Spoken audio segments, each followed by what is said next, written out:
Good morning students.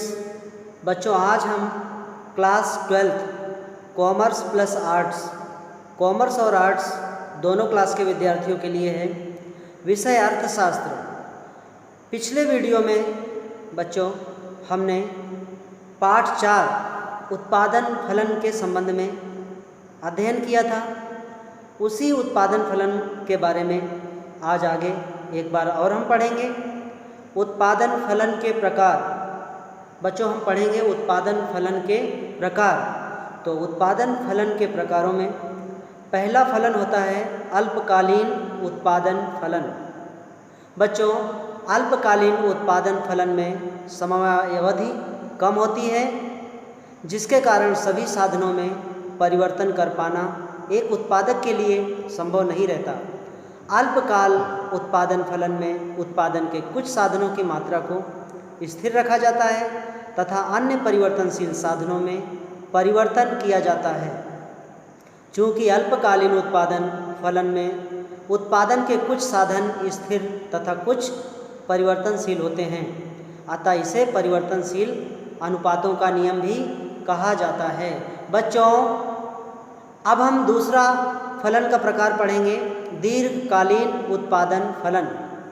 दीर्घकालीन उत्पादन फलन में समयावधि अधिक होती है, अतः उत्पादक उत्पादन के सभी साधनों में आवश्यकता अनुसार परिवर्तन कर सकता है।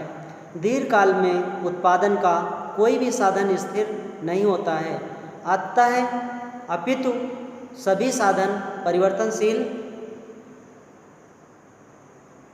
परिवर्तनशील होते हैं। इस प्रकार जब उत्पादक के सभी साधनों में परिवर्तन किया जाता है तो उसे दीर्घकालीन उत्पादन फलन कहते हैं। दीर्घकाल में उत्पादन का पैमाना भी पूर्णतः परिवर्तित हो जाता है, अतः इसे पैमाने के प्रतिफल भी कहा जाता है। अब बच्चों, उत्पादन फलन में 3 चीज़ें निकल करके आती हैं।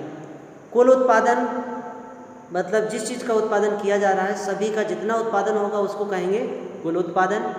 सीमांत उत्पादन, उत्पादन की एक सीमा होती है, कितना उत्पादन करना है उसको कहते हैं सीमांत उत्पादन। औसत उत्पादन, औसत उत्पादन में ये माना जाता है कि कितना उत्पादन करना है या कितना उत्पादन होता है तो वह औसत उत्पादन कहलाता है। ये निश्चित रहता है कि उससे अधिक उत्पादन नहीं होगा, या कम हो जाएगा या ज़्यादा हो जाएगा।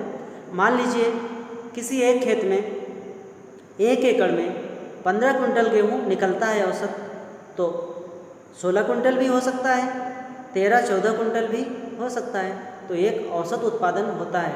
फिर इसमें बच्चों आता है उत्पादन फलन में जो उत्पादन होता है, जैसे अभी बताया कम हो सकता है, ज़्यादा हो सकता है, तो हम उसको बोलते हैं प्रतिफल की अवस्थाएं।